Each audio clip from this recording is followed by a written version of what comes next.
¿Vivimos en una época de propaganda total? Vamos a ver algunas de las artimañas que se utilizan en política para persuadirnos, convencernos, hacer que pensemos de una determinada manera y que emprendamos una acción o una conducta que les beneficie a ellos, pero no a nosotros, a los ciudadanos. Podríamos hablar de Orwell, de Maquiavelo, de Sun Tzu y su arte de la guerra, pero todo esto ya lo conocéis, así que lo que vamos a hacer es adoptar un enfoque psicosociológico y a concebir la persuasión ideológica o propaganda como el intento deliberado realizado por agentes especializados para provocar vuelcos en la opinión y en los sentimientos. Definición esta de Solomon Asch, más conocido seguramente por alguno de vosotros también, por sus experimentos sobre conformidad social. The Asch experiment is one of psychology's oldest and most popular pieces of research. A volunteer is told that he's taking part in a visual perception test.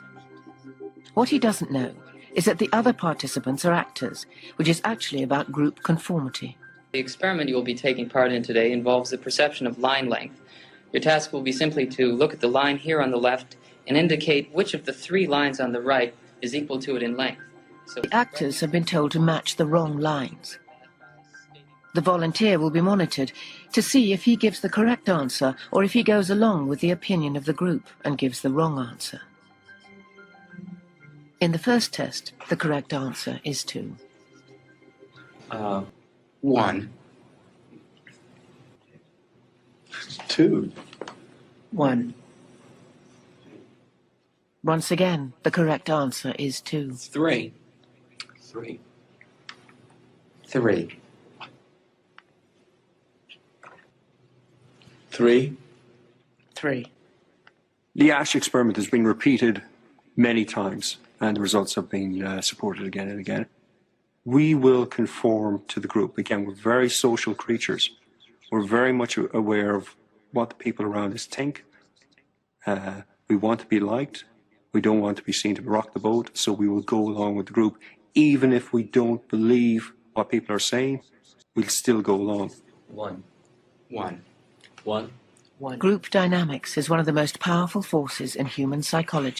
Esto se realizó en la década de los 50 y como vemos es muy fácil dejarse llevar por lo que piensan y hacen otros dentro de un grupo, aunque uno en su fuero interno esté convencido de que se equivocan. Esta investigación demostró el poder de la presión grupal en la conformidad. Y eso que es una tarea en la que no te estás jugando nada, en la que no están implicadas emociones intensas, como puede ser en una manifestación, que esto lo veremos después, ni es una situación en la que si te equivocas podrías perder tu trabajo, es decir, no hay una presión extra además de la del grupo. Bien, pues vamos a ver cómo se utiliza esto en la persuasión ideológica. Hay un trabajo de 1955 de Jean-Marie Domenach que recoge cómo es el patrón característico de la propaganda en el comunismo, en el nazismo, particularmente en el estalinismo. Menciona a China, Japón, a la Unión Soviética, a Alemania y a distintos países de Europa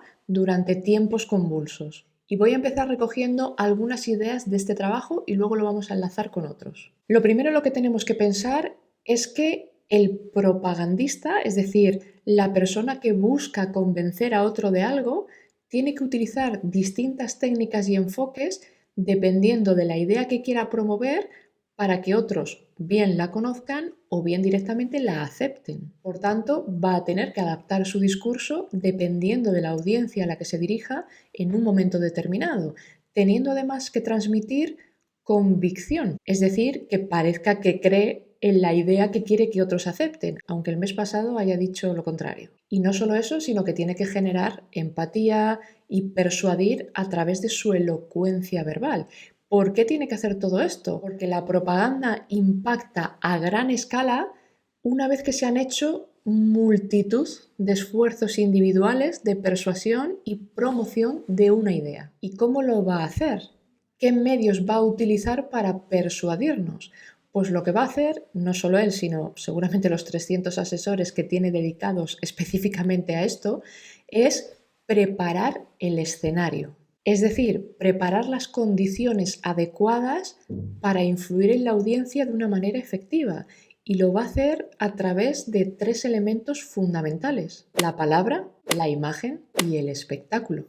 Vamos con el primero. Pensemos, por ejemplo, en una campaña electoral típica donde el líder de un partido, o bien incluso el presidente del gobierno, es un tipo carismático que busca convencer a la población sobre la visión que tiene de prosperidad para su país y de cómo sus propuestas políticas son las que lo van a conseguir. ¿Cómo se adapta al público? Si, por ejemplo, va a una zona rural, hablará de agricultura, de ganadería, de cómo potenciar el desarrollo del rural e incluso sacará un par de lechugas si hace falta. Si va a una zona urbana, hablará de empleo, de vivienda, de infraestructuras, se hará unas cuantas fotos con unos trabajadores. Si mientras hace esto consigue mostrarse absolutamente convencido de sus ideas y valores, eso va a inspirar confianza y entusiasmo, y para lograr esto lo que hará será utilizar un lenguaje persuasivo, emotivo, con una gestualidad aprendida, con un tono de voz determinado y con unas expresiones faciales concretas para generar una conexión emocional con el público. Veréis que utilizan historias personales y anécdotas concretas de personas con las que hayan interactuado en esos días, o bien se las inventarán directamente, para ilustrar determinados puntos y hacerlos más accesibles y comprensibles para todo el público. ¿Cuántas veces no hemos visto esta táctica en diferentes políticos? Así uno se siente identificado con lo que dice y piensas, bueno, está bastante enterado de lo que pasa en mi pueblo. En realidad se está dirigiendo a una gran audiencia porque lo están grabando diferentes medios que se van a distribuir a nivel nacional. Pero si os fijáis, realiza un esfuerzo individual reuniéndose con grupos más pequeños, visitando comunidades locales y estableciendo un contacto directo con los votantes. Así da la apariencia de establecer conexiones personales y construir relaciones de confianza a nivel individual, lo que va a influir en el éxito de su campaña en general. Si además hacemos que este mensaje llegue a muchas personas en el mismo momento a través de los medios de comunicación, de la radio, ahora de las redes sociales y de los canales de YouTube, el mensaje va a llegar a muchas personas que nunca irían de manera presencial a uno de estos actos y que por tanto no podrían ser persuadidos por la fuerza del grupo, ¿no? Por la fuerza de estar todos juntos en el mismo recinto, donde la influencia es mayor por un sentido de unidad. El segundo elemento fundamental es la imagen, una foto, un símbolo, un emblema. Pensad que una imagen es procesada por nuestro cerebro en cuestión de milisegundos y además se hace de forma automática, es decir, uno no tiene que pensar voy a percibir esta imagen, esto es algo que el cerebro hace solo. Si a esa imagen le acompaña un eslogan, y pensemos en cualquier pancarta que nos hayamos encontrado en una manifestación o en un meeting, el impacto es directo y por eso se procura que la imagen represente de forma clara la idea que quiere transmitir el propagandista. Y el tercer elemento es mi favorito y es el espectáculo. Los mítines de hoy día se convierten muchas veces en grandes eventos que satisfacen las necesidades humanas de participar en rituales colectivos y encontrar un sentido de identidad y pertenencia. Aunque para observar el escenario tampoco te tienes que ir a un meeting, solo tienes que prestar atención a las imágenes en el Congreso de los Diputados, donde se están mirando a las pantallas a ver cómo están quedando de cara al público y donde cada actor representa su papel. Tenemos entonces unidad, identidad y pertenencia. Si uno se identifica con un grupo o con una comunidad, estará más dispuesto a colaborar y a apoyarse mutuamente. Si me siento parte de algo más grande, eso me produce una sensación de seguridad y de estabilidad emocional. Si además me identifico y creo que pertenezco a ese grupo, trataré de preservar y de promocionar nuestras ideas y por tanto nuestra identidad casi a toda costa. Toda propaganda es un manejo y manipulación de opiniones, pero sobre todo de sentimientos colectivos. En el vídeo sobre la grandísima campaña de marketing que hicieron con la película de Barbie, comenté precisamente que a través de la emoción es como penetra la manipulación y que un sentimiento muy utilizado para esto es la nostalgia, aunque también funciona muy bien el exacerbar pasiones o el difamar al otro bando, haciendo esa separación entre los tuyos y los míos, que esto ya lo expliqué también en el vídeo sobre las 8 justificaciones de acciones inmorales, que echadle un vistazo porque vais a ver que es súper interesante. Tenéis que tener claro que la propaganda utiliza la psicología social de masas, donde hay dos elementos fundamentales. Uno es la imitación. Pensemos siempre que una parte de las ideas y de las conductas que tenemos se propagan por imitación, y otra es el efecto de la multitud, sobre lo que ya escribió Gustave Le Bon antes de 1900. Y cito: cuando las personas se unen en una multitud, pierden su individualidad y se vuelven más susceptibles a la influencia colectiva. Las masas tienen características psicológicas únicas como la sugestionabilidad, la emotividad exagerada y la tendencia a actuar de manera irracional, precisamente por ese dejarte llevar por las emociones del grupo. Pensad en un grupo grande en el que hayáis estado y donde os hayáis dejado contagiar por las emociones, por ejemplo, en un concierto o en un evento deportivo en un estadio. Pero claro, si se monta una manifestación en la que hay muchas personas y donde se teme que todas juntas consigan algo, lo que se hace, por ejemplo, es vigilarlas y muchas veces reventarlas desde dentro.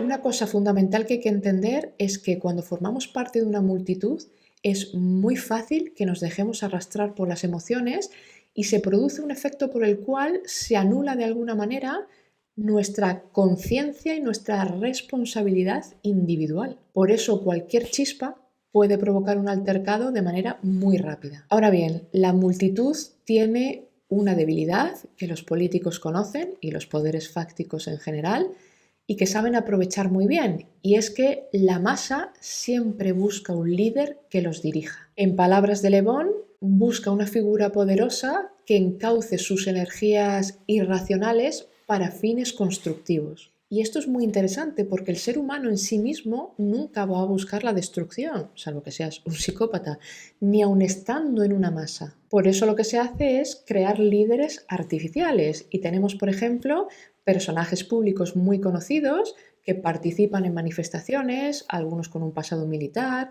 otros con muchos contactos en inteligencia. Vamos a ver hoy día también influencers, youtubers, streamers que se han creado de manera artificial y que incluso se financian con fondos públicos, y otros que no, pero a los que poco a poco se ha ido atrayendo hacia un bando u otro. Y así en momentos convulsos ayudarán, a veces inconscientemente, a dirigir el mensaje, e incluso en ocasiones se mandará a alguno de estos personajes a distintas manifestaciones para que las dividan en grupos más manejables y, por tanto, menos contagiables entre sí. Y seguro que a todos os vienen diferentes nombres a la cabeza, incluso en manifestaciones recientes, sin tener que nombrarlos. Otra táctica que se utiliza para controlar multitudes ya de inicio es tener que pedir permiso para convocar una manifestación, diciendo el día, la hora y el lugar. Las agrupaciones espontáneas son mucho más difíciles de controlar, sobre todo si acuden personas de todo tipo y condición, familias con sus hijos, personas mayores. Recordad en España, año 2011, cuando empezaron a salir multitud de familias normales y corrientes en el centro de Madrid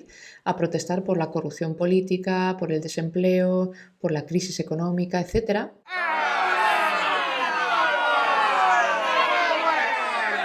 Y cómo en apenas 3 o 4 días de repente aparecieron asambleas y pequeños grupos que ya habían organizado todo y que de alguna manera habían canalizado todo ese cabreo de la población.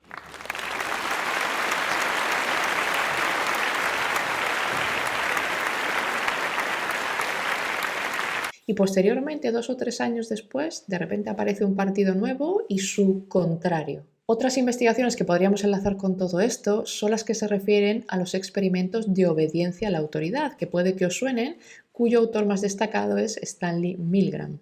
La conformidad final La obediencia total al líder se investigó en un controvertido experimento de laboratorio llevado a cabo por este investigador, Stanley Milgram, antiguo alumno del Solomon Asch. Milgram quiso averiguar hasta qué punto sería capaz de obedecer órdenes la gente corriente. Se pagó a un individuo para que participara en lo que él creía ser un estudio sobre la memoria. Se le pidió que representara el papel de un profesor ayudando a alguien a mejorar su memoria. Guiando al sujeto estaba el investigador, con bata blanca de laboratorio, que actuaba como la máxima autoridad en la situación. Tanto el investigador como el alumno formaban parte del equipo de Milgram. Pero, ¿cómo debía el sujeto ayudar al alumno a mejorar su memoria?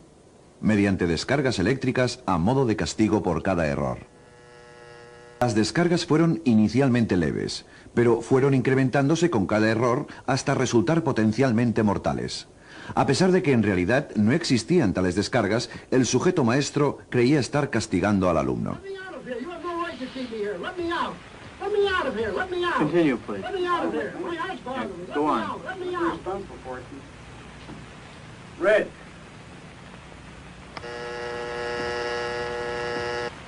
That is incorrect. This will be at 3:30. Phrase is fast. Let me out of here. Let me Bird, out. car, train, plane. Continue, teacher. ¿Qué haría usted en esta situación? ¿Continuaría? That is incorrect. This will be 3:45. Durante el experimento, se pidió a 40 expertos que predijeran la reacción de los sujetos.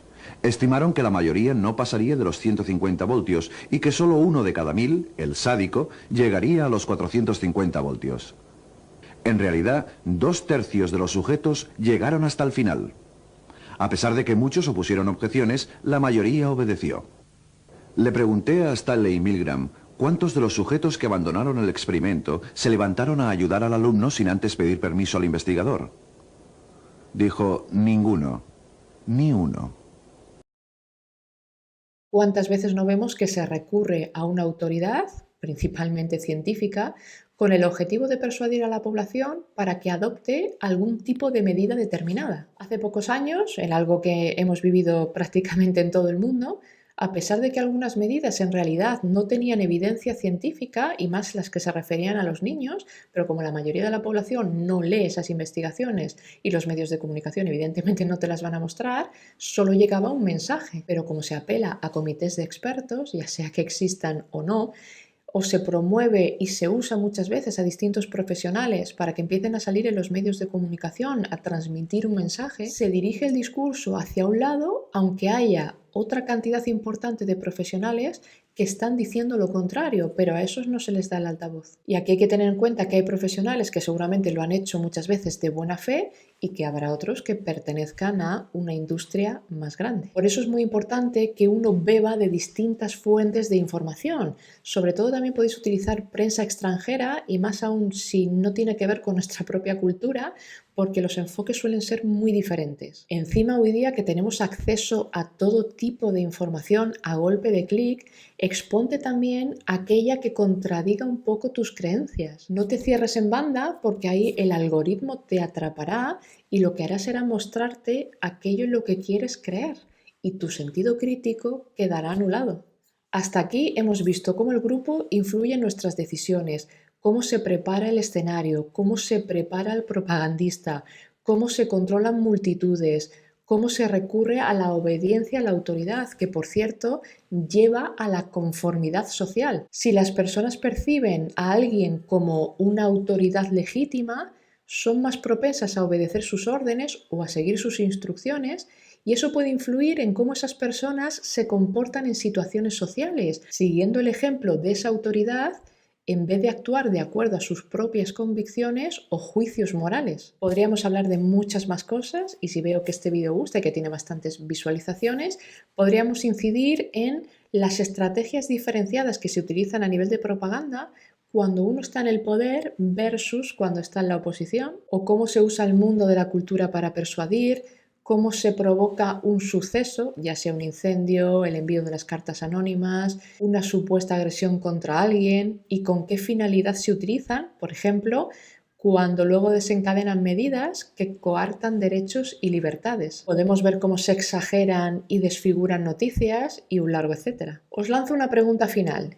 Independientemente del país en el que estés, ¿eres consciente o parcialmente consciente de toda la persuasión, sugestión y manipulación a la que estamos sometidos? Déjame en comentarios algún ejemplo que hayas vivido o alguna situación que recuerdes y que encaje un poco con todo esto que hemos comentado.